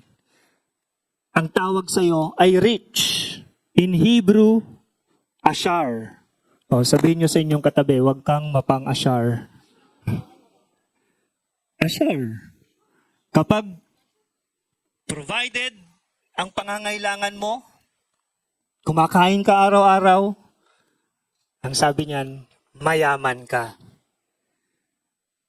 So, sino pong nagsasabing mayaman siya sa oras na ito? Taas ang kamay. Yan. Marami na tayong mayaman, di ba? Yan. Wag lang mayabang. Yan.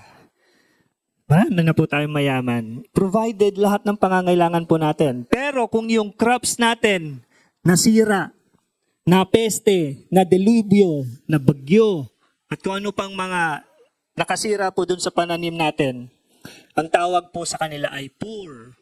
Mahirap. Sa Hebrew, anav. Anav. Yun lang po ang description. Ashar o anav. Wala pong middle class. Walang middle class. Kapag provided ang pangangailangan mo araw-araw, mayaman ka.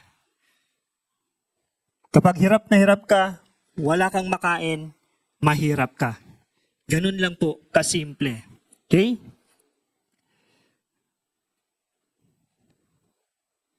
Ngunit alam mo bang may nais ang Diyos?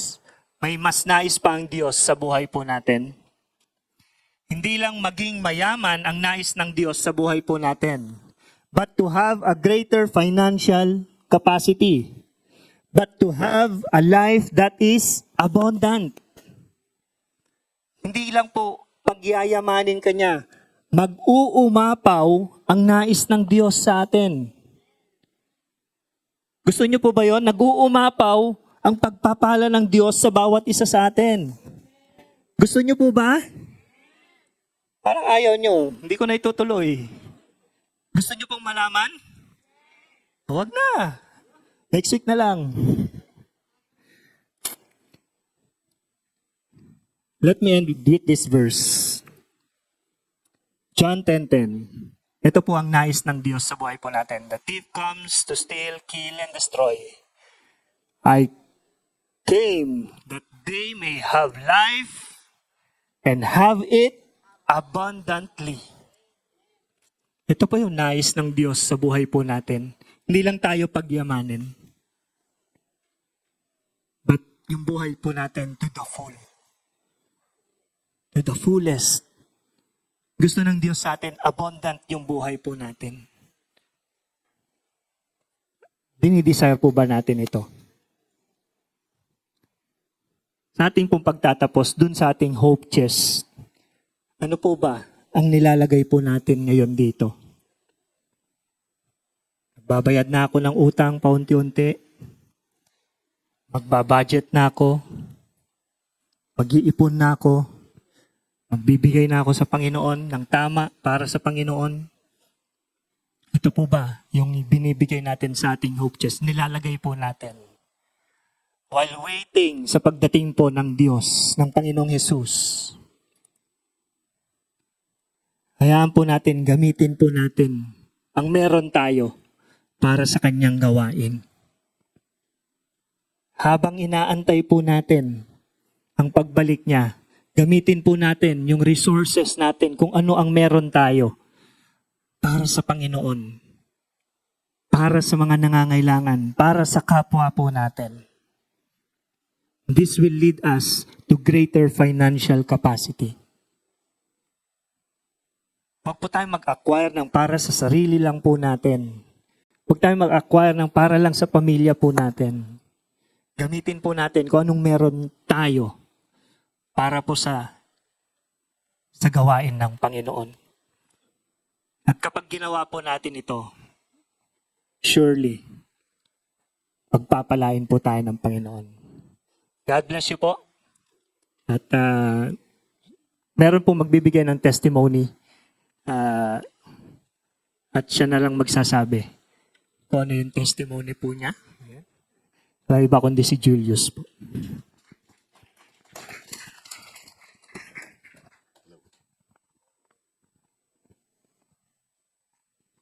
Magandang umaga.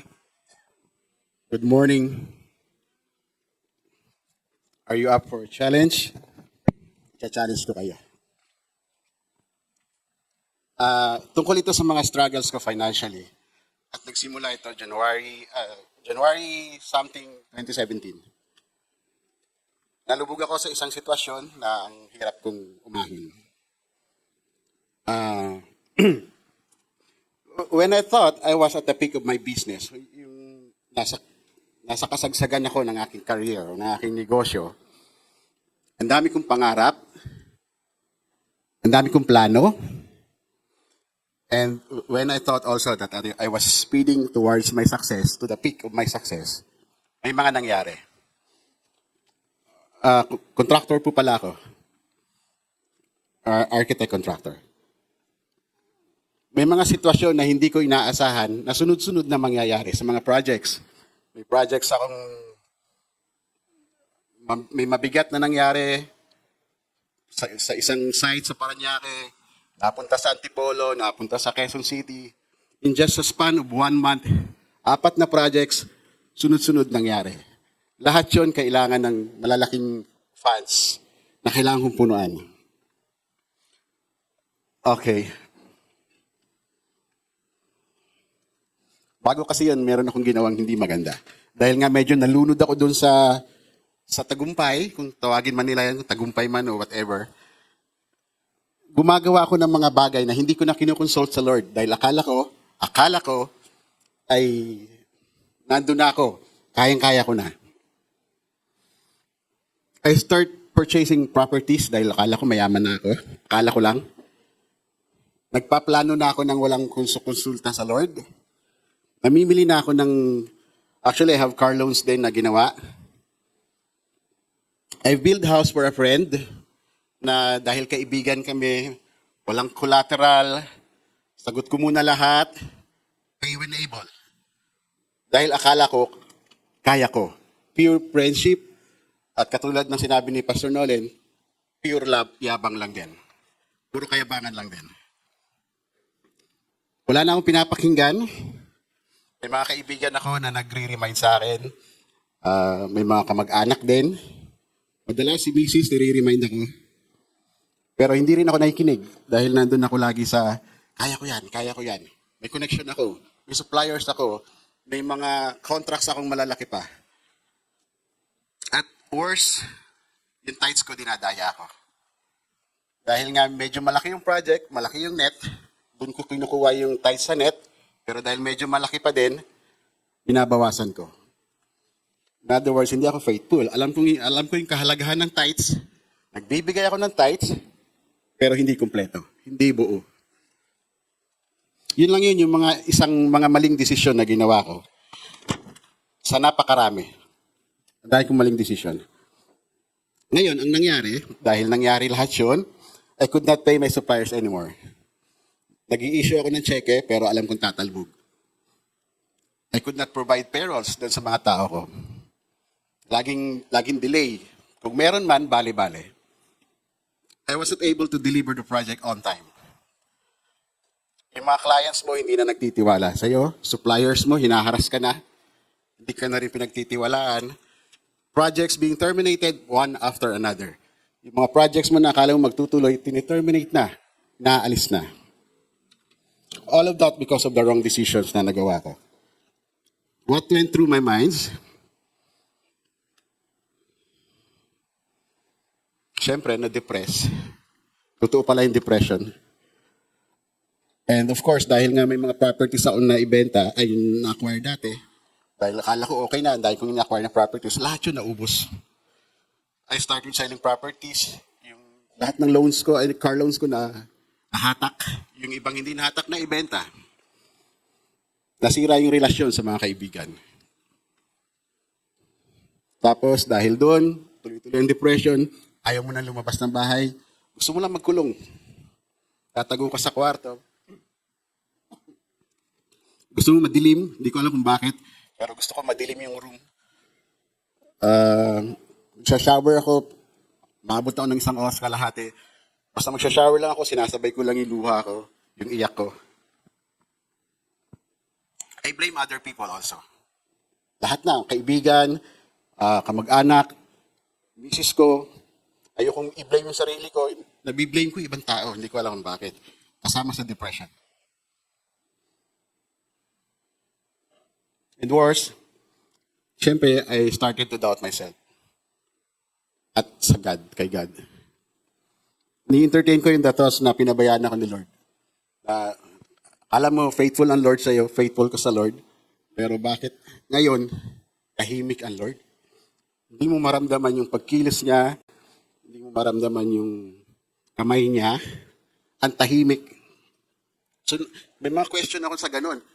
Lord, faithful naman ako sa iyo, nagbibigay ako sa iyo. Lahat parang ibinabalik ko. Isinusumbat ko sa Lord. Pero tahimik ang Lord.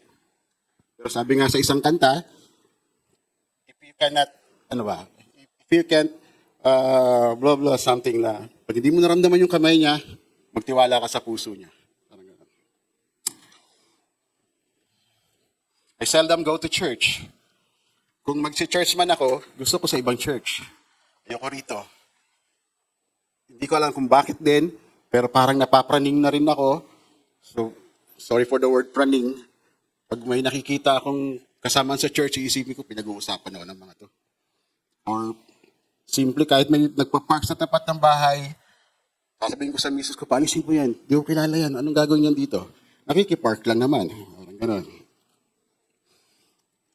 Basta, ang haba ng journey na yan. Ang haba nun, tuloy-tuloy na ganun ang pangyayari. Pero ito yung maganda. Habang nangyayari yon, isinusustain ka ng Lord. Pag natutulog ako, yung misis ko, hindi niya pinapahalata, pero nililay hands ako.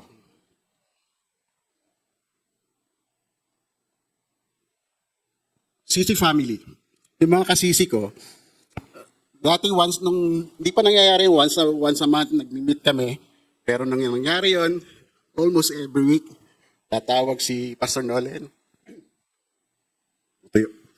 Sabi ni Nolan, Jules, punta kami na, dadala kami food. Ganun lang, kunwari. Dadating sa bahay, kwentuhan, konting share ng Word of God, then afternoon, prayer. Laging ginagawa ng mga kasisi ko yan. Importante may kasisi.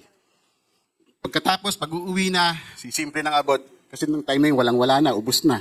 Nauubos yung yung akala kong hindi mauubos. Na ibibigay nila yon. Tapos, siyempre yung biyanan ko, yung mahal kong biyanan. Silently praying for me. Pastor Nolan, bukod sa sisi, tumatawag din yan, nag-update din yan. Higit sa lahat, yung Pastora Kay, may Ate Kay. Laging nag-update, kahit madaling araw, di ko alam kung natutulog pa ba yan o hindi. Saan alauna ng madaling araw, nag-update siya, may prayer siya, may declaration of blessing. Pero, hindi nawawala yung sermon. May sermon pa rin. Okay. Bukod doon sa na yon, thank you. Bukod doon sa mga nangyayaring yon, yung iba pang pagsusustain ng Lord, ibinibigay niya. May mga clients ako na maliliit lang na clients na nagbibigay ng maliliit na projects. So naitatawid ko yung kawalan sa buong maghapon. May panggastos ulit, katulong sabi ni Pastor Nolan. May mga kaibigan na nagpapautang. Walang interes, hindi sinasabi kung kailan babayaran, basta nagpapautang, may maliit, may malaki. May mga old clients na naririnig yung nangyari, nagbibigay ng projects, nag-aabot ng pasimple. May mga arkitekto akong kaibigan din, na binabatuhan din ako ng projects na maliliit. I have a lawyer din na nag-support sa akin kasi nagtuloy-tuloy na nga yung pagbulusok ko pababa. May mga demanda na ako na nangyayari. Umaharap na ako sa mga barangay wars, naghumarap na ako sa korte. Pero may lawyer ang na-prepare ng Lord para i-assist ako doon. Good thing sa lahat ng pinagdaanan ko, I see to it also that I feed my soul. Sa lahat ng mga nangyaring yon, hindi nawawala yung devotion ko. Kahit papano, ang hirap paniwalaan pero hindi nawawala yung devotion. Yung aking word of God every day. Ang halaga pala nun. Current situation ko, ito ako ngayon. Siguro sinabi ng Lord, tama na yan. It's, time's up na. Ito na ngayon yung blessing. 2021 came, pero before that, may nangyari sa amin ni Chay sa health niya. Siguro other testimony yun. 2021 came, pumasok na yung projects. Meron akong Pampanga projects na malaki. Meron akong Fairview projects, Santa Rosa projects. Lahat yan, natapos ko ng buo. May kinita ng konti. Alam mo yung natutunan ko kagad? Magbigay ng tithes, buo. Pag may sobra, bayad utang. Lahat yun.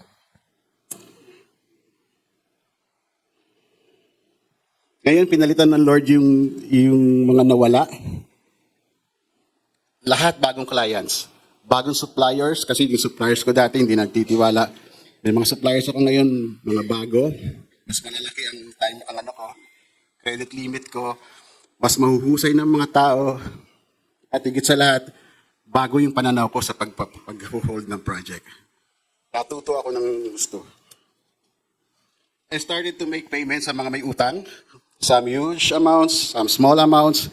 May mga nagpautang sa akin na nung binayaran ko na, sabi ni Pastor Nolan kanina, yung cancellation of debts, nung babayaran ko na, sabi sa akin, huwag mo nang bayaran yan, okay na yan. I-treat mo na lang yung family mo. Ganon. May mga maliliit din akong binabayaran na hindi na rin tinatanggap. Okay na yon. Mga ganun ba? Nakakancel yung utang. Katapos mong pagdaanan yung problema mo na yon, nakakapagbayad ka na ngayon, nakakancel na yung mga utang mo. Marami na akong nabayaran, although may mga konti pang babayarin, pero ang dami ko nang naisarang utang. Lahat yun dahil sa katapatan ng Lord. God provided for me new clients, new suppliers, new workers, and new beginnings. Bago kasi yon, dahil nagsara yung mga projects lahat, na-hold yung mga projects sa iba, nawala yung bodega ko, nawala yung sasakyan, as in wala lahat, nawala yung tao, ayaw na magtiwala sa'yo, kahit di mo na mapasahod. So ngayon nagsimula ulit ako sa bago. Parang new beginnings talaga. Lahat yon blessing ng Lord. Natuto akong magbigay ng tamang tithes. Okay? I-challenge ko kayo ngayon. Baka may mga iba rito na ganun din ang pinagdaanan or mas worse pa siguro sa akin. Baka yung iba na i-experience nyo yan sa family nyo, sa business nyo, sa office nyo, hirap kayo sa mga finances nyo. Ito ang iiwan ko sa inyo mensahe. Do not leave your faith. Hold on to it. Kahit napakahirap panghawakan nyo. Palataya. Memorize your Bible. Hanggat maaari, may mga memory verse kayo. Kasi ako kahit papano, ang dami kong can verses eh. May mga pet verse ako, may mga life verse ako. Although ang hirap pala paniwalaan nun pagka nandun ka na sa sitwasyon. Napakahirap paniwalaan. Huwag mo sikretohin, huwag mong sarilinin. I-open mo yan sa misis mo, sa spouse mo, o sa husband mo. I-open mo yan sa pastor mo and get advice. Pastora, kayo salamat. Dahil laging nandyan, Pastor Nolan. Nandyan. Read your Bible and pray. Be faithful in your tithing. Huwag mandaya. Huwag manghinayang. Tapos lagi niyong panalangin ng pagising niyo at ang buong maghapon niyo hanggang sa pagtulog niyo. Okay? Honor God in everything. In every circumstance, give thanks. If God allows you to it, He will go with you through it. Sabi nga ni Pastor Akay, pag pinayagan ka ng Lord, hinayaan ka mangyari sa iyo yan, sasamahan ka niya dyan. Posible nga, bit-biting ka niyan, o ihihili ka pa niyan. Kung minsan siguro sa panahon ng katahimikan ng Lord, binibit-bit ka. Okay? God does not allow us to face suffering and hardship unless He has a plan for us. Amen. So ito yung life verse ko. For I know the plans I have for you, says the Lord, plans to prosper you, not to harm you, plans to give you hope in the future. Reminders at bago mag-tithes, sabihin ko lang sa inyo, ang tithes natin ay tithes natin. Ang ability to create wealth, galing din sa Lord. Ang strength mo sa Lord. Ang wisdom mo sa Lord yan. Ang connection mo sa Lord yan. Ang hinihingi lang ng Lord, tithes lang. Pero lahat ng kung paano mo kinreate yan, ano ka nagkaroon yan, sa Lord galing yan. Thank you.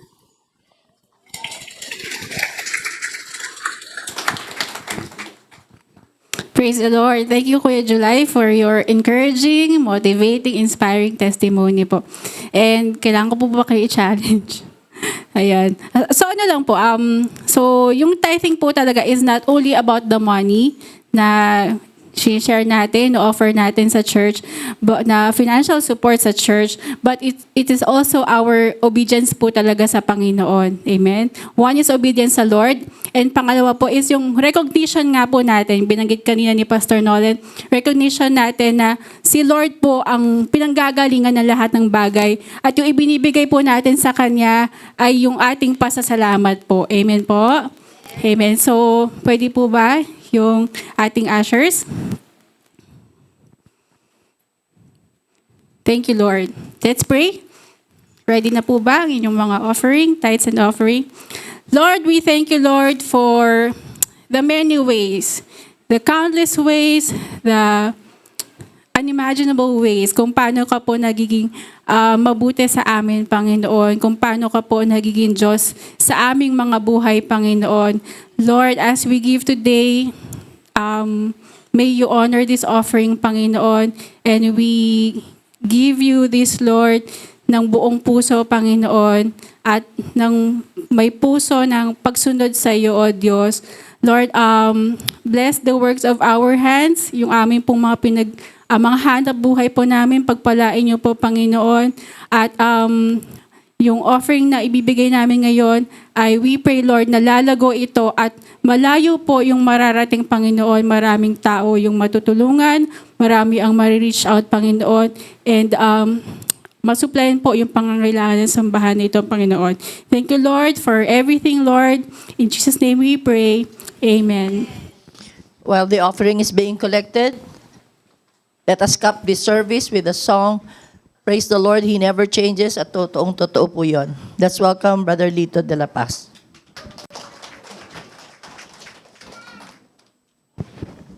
Pe-prepare ko lang po sarili ko for 1 minute. Kasi disaster ang nangyari kanina. Totohanan yan. After 20 years of not singing for the Lord, medyo nervyos. Kailan pa ang masasabi ko lang po, ako po si Lito de la Paz. Bago lang po ako sa sambahan natin. Natutuwa po kaming mag-asawa na kami naging binigyan ng pagkakataon ng Panginoon na dito mapunta. Kagagawa ni Brother Bernard, tsaka si June. Pero ang masasabi ko lang po tungkol sa ginawang sermon and testimony is, alam nyo kung minsan bugbog tayo Bugbog tayo sa mga ganyan. Pero yung pagdating doon sa doing, sa pagsunod, doon tayo lahat nadadapa. Kaya samantalayan natin ang pagkakataon, buhay pa tayo. Ako 78 na, kaya hindi ko alam kung hanggang kailan ako gagamitin ng Lord. Sana ibalik ako. Ang mahalaga po sa akin, yung kung ano man po yung nakaraan ko mula nung maging Kristiyano ko 1977 hanggang ngayon, nakita ko ang kamay ng Diyos. Mapataas kami, mapababa, mapakaliwa, mapakanan. Hindi siya nagbabago. He's always faithful. Amen.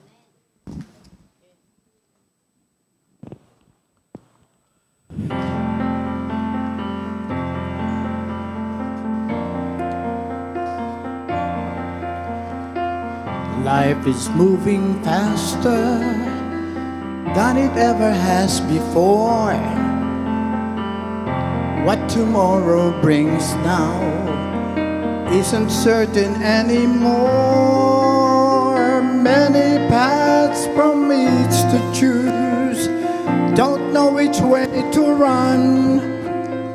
Every road leads nowhere. Every road except for one. Praise the Lord. He never changes. I come to Him. He's always there. He comforts me on every level. He takes the burdens that I bear. Praise the Lord. He never changes. He's never any other way. And He'll be the same tomorrow as He was and is today.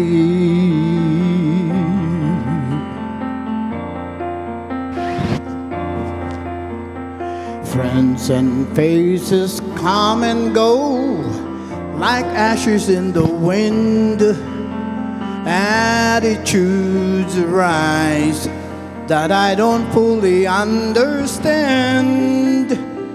Things that we could count upon goes fewer every day.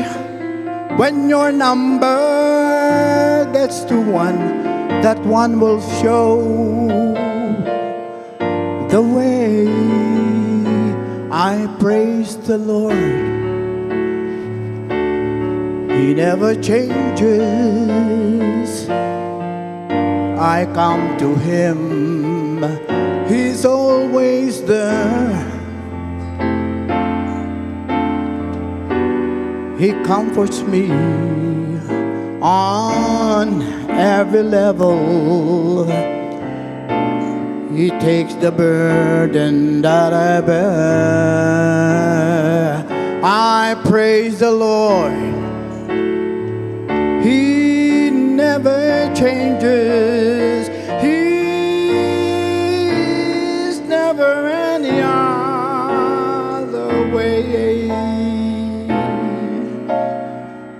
And He'll be the same tomorrow as He was and is today.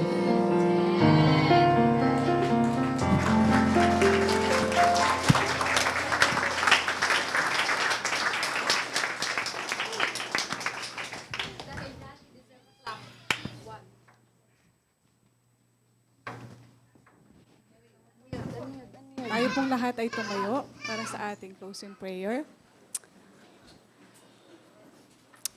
Thank you, Lord. Salamat, Panginoon, sa napakagandang mensahe mo na alam po namin na gusto mo kaming pagpalain. Gusto mong i-bless ang aming finances, kaya ito po ang mensahe mo sa amin.